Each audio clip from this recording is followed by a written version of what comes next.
Reggie, kami mong dalawa lang ulit nakakain? Oo eh, kasi parehong nagmamadali si Sir at saka si Ma'am. Uy, kain. Ay, Ma'am. Binilin ko na yung mga kailangan nyo. May pagkain na ron, ha? Gagabihin uli ako.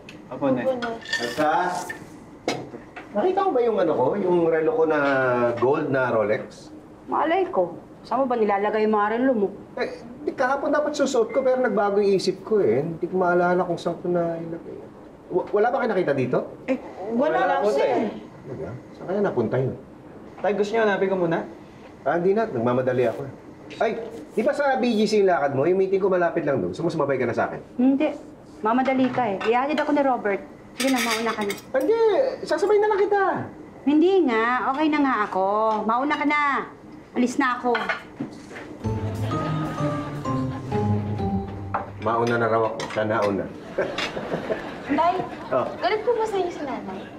Hindi, bakit? Eh, bakit po siya nagmamadaling umalis? Teka, anong connection na nagmamadali sa galit? Ikaw ba galit ka sa pagkain mo? Hindi, bakit? Eh, ba't pag kumakain ka, lagi ka nagmamadali? Tayo, si Kuya! Hoy. Tama kuya mo. Sige na, alis na.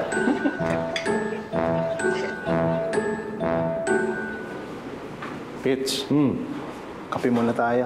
Hoy, thank you, thank you. Ba't mo matamlay ka?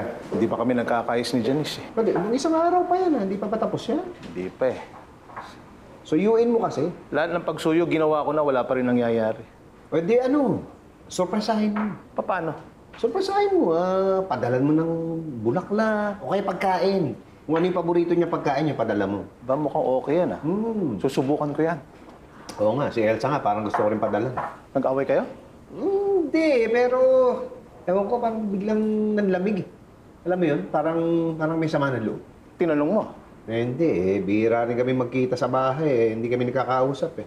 Pitch, surpresahin mo. Paano? Suggestion ko yan eh. Eh, kaya nga, di sabay natin gawin. Oo, tama. Padadala ko pagkain si Elsa. Padadala ko na rin ng bulaklak. Isabay mo na rin para kay Janice dyan. Ba't pati siya? Wala akong pera eh. Ay, pa-deliver mo na rin. Ikaw na rin magbayad. Eh bakit ako eh? Asawa mo yun. Pitch, idea mo yan. Ang late mo ka nga. Bakit? Naiyak ko eh. Okay na nga eh. Hoy, kayong dalawa, tigilan nyo nga yan. Masyado na kayong cringy. Oo nga. Doon nyo na yan sa bahay niyo ituloy. Ingit lang kayo, wala kayong love life. Ay, Pitch. Hoy. Effective yung sinabi mo.